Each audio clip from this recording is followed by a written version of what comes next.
August 11th, 1911. The Louvre Museum in Paris is bustling with tourists, workers, and art lovers. Among the treasures on display is a small, modest portrait painted by Leonardo da Vinci, known then, but nowhere near as iconic as it is today. That's right. Before it was stolen, the Mona Lisa wasn't even the Louvre's biggest attraction. But that all changed on a Monday morning, when a man dressed in a white smock, the kind worn by museum staff, slipped inside.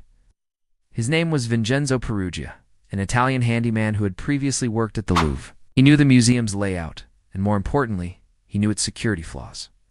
There were virtually no guards, and the only alarm system consisted of a single employee walking through the halls after closing time to make sure everything was okay. And so Peruggia strolled right into the Louvre, unhooked the painting from the wall, removed it from its protective case, and walked out with it tucked under his clothes. It's just like that. No alarms, no chase, no movie-style drama. The world's most famous art heist went down, and the Mona Lisa wouldn't be recovered for more than 2 years. What's the craziest part? The Mona Lisa wasn't even reported missing until the following day. Visitors walked past the empty space on the wall and assumed the painting had been taken down for cleaning or photography. It wasn't until an artist waiting to sketch the portrait complained that museum staff realized, wait a minute, the painting was gone. A frantic search uncovered surveillance footage, which revealed the shocking truth. The Louvre was hit by what they called a man without a face. This led the press to dub the thief Untouchables Man. Was it an inside job? Had a secret admirer absconded with the painting? Or was it the work of a foreign spy ring? Theories ran rampant, but none proved true. In reality, Vincenzo Peruggia was an unremarkable man with unremarkable motives. He just thought he could do a better job taking care of the Mona Lisa than the French could. In fact, he planned to return the painting to Italy, which is why he didn't demand a ransom or sell it to the highest bidder. But even though Peruggia wasn't some genius mastermind, pulling off the heist required some clever planning and quick thinking. And he managed to stay one step ahead of the cops for quite a while. After stealing the painting, he hid it in a rented room in Paris. When the heat died down, he moved it to another apartment, and eventually he even took it back to Italy. There it remained hidden in a trunk in his tiny apartment in Florence for over 2 years. Peruggia only made it out of Italy once during that time, traveling to Switzerland in disguise. But that trip ended in disaster. While strolling through the streets, he saw a group of men enter a nearby tailor shop. They looked like cops, so he bolted and was nearly arrested. Shaken and frightened, he fled back to Italy.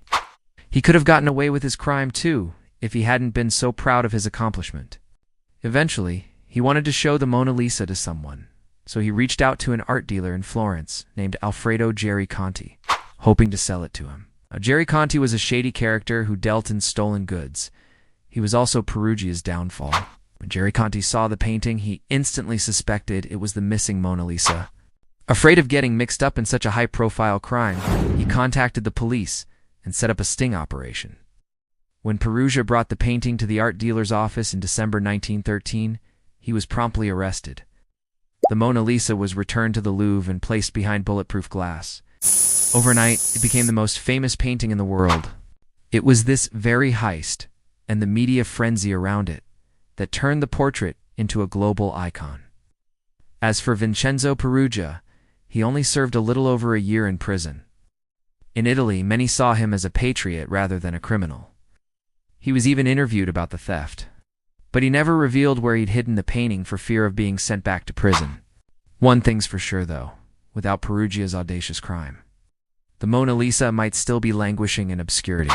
So next time you see her smiling enigmatically at you from behind bulletproof glass at the Louvre, remember, the most famous smile in art history once slipped out of the museum under a handyman S-coat.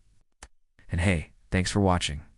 If you enjoyed this story, don't forget to like and subscribe for more amazing tales from history.